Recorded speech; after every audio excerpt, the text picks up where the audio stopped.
పాత నిబంధన గ్రంథము ప్రసంగి గ్రంథము 8వ అధ్యాయము. జ్ఞానులతో సములైన వారెవరు? జరుగువాటి భావమును ఎరిగిన వారెవరు? మనుష్యుల జ్ఞానము వారి ముఖమునకు తేజస్సునిచ్చును, దాని వలన వారి మోటుతనము మార్చబడును. నీవు దేవునికి ఒట్టు పెట్టుకొంటివని జ్ఞాపకము చేసుకొని రాజుల కట్టడకు లోబడుమని నేను చెప్పుచున్నాను. రాజుల సముఖము నుండి అనాలోచనగా వెళ్ళకము, వారు తాము కోరినదెల్లా నెరవేర్చుదురు గనుక దుష్కార్యములో పాలుపుచ్చుకొనకము. రాజుల ఆజ్ఞ అధికారము గలది. నీవు చేయు పని ఏమని రాజుతో చెప్పగలవాడెవడు? ధర్మమును ఆచరించు వారికి కీడేమియూ సంభవింపదు. సమయము వచ్చిననియు న్యాయము జరుగుననియు జ్ఞానులు మనస్సున తెలుసుకొందురు. ప్రతి సంగతిని విమర్శించు సమయమును ఏర్పడి ఉన్నది. లేని ఎడల మనుష్యులు చేయు కీడు బహుభారమగును. సంభవింపబోవునది నరులకు తెలియదు. అది ఎలాగూ సంభవించునో వారికి తెలియజేయువారెవరు? గాలి విసరకుండా చేయుటకు గాలి మీద ఎవరికిని అధికారము లేదు. మరణదినము ఎవరికిని వశము కాదు. ఈ యుద్ధమందు విడుదల దొరకదు. దౌష్ట్యము దానిని అనుసరించు వారిని తప్పింపదు. సూర్యుని క్రింద జరుగు ప్రతి పనిని గూర్చి నేను మనస్సిచ్చి యోచన చేయుచుండగా ఇదంతయు నాకు తెలిసెను. మరియు ఒకడు మరి ఒకని పైన అధికారి అయి తనకు హాని తెచ్చుకొనుట కలదు.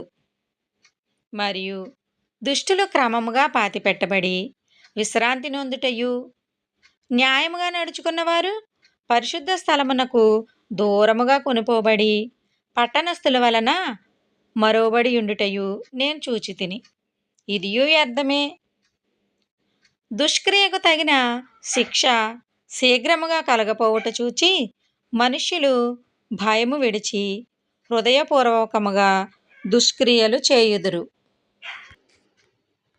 పాపాత్ములు 100 మారులు దుష్కార్యము చేసి దీర్ఘాయుష్మంతులైనను దేవుని యందు భయభక్తులు కలిగి ఆయన సన్నిధికి భయపడువారు క్షేమముగా నొందురనియు, భక్తిహీనులు దేవుని సన్నిధికి భయపడరు గనుక వారికి క్షేమం కలుగుదనియు, వారు నీడ వంటి దీర్ఘాయువును పొందకపోవుదురనియు నేను ఎరుగుదును.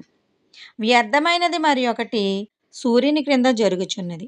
అదేమనగా భక్తిహీనులకు జరిగినట్లుగా నీతిమంతులలో కొందరికి జరుగుచున్నది. నీతిమంతులకు జరిగినట్లుగా భక్తిహీనులలో కొందరికి జరుగుచున్నది. ఇదియును వ్యర్థమే అని నేను అనుకొంటిని. అన్నపానములు పుచ్చుకొని సంతోషించుట కంటే మనుష్యులకు లాభకరమైనదొకటియూ లేదు. గనుక నేను సంతోషమును పొగడితిని. బ్రతికి కష్టపడవలెనని దేవుడు వారికి నియమించిన కాలమంతయు ఇదియే వారికి తోడుగా ఉన్నది. జ్ఞానాభ్యాసము చేయుటకును దేవారాత్రములు కన్నులు నిద్ర కానకుండా మనుష్యులు జరిగించు వ్యాపారములను చూచుటకు నా మనస్సు నేను నిలుపగా దేవుడు జరిగించినదంతయు నేను కనుగొంటిని. మరియు సూర్యుని క్రింద జరుగు క్రియలు మనుష్యులు కనుగొనలేరనియు, కనుగొనవలనని మనుష్యులు ఎంత ప్రయత్నించినను వారు కనుగొనట లేదనియు, దాన్ని తెలుసుకొనవలనని జ్ఞానులు పూనుకొనినను వారైనా కనుగొనజాలరనియు నేను తెలుసుకొంటిని. ఆమెన్.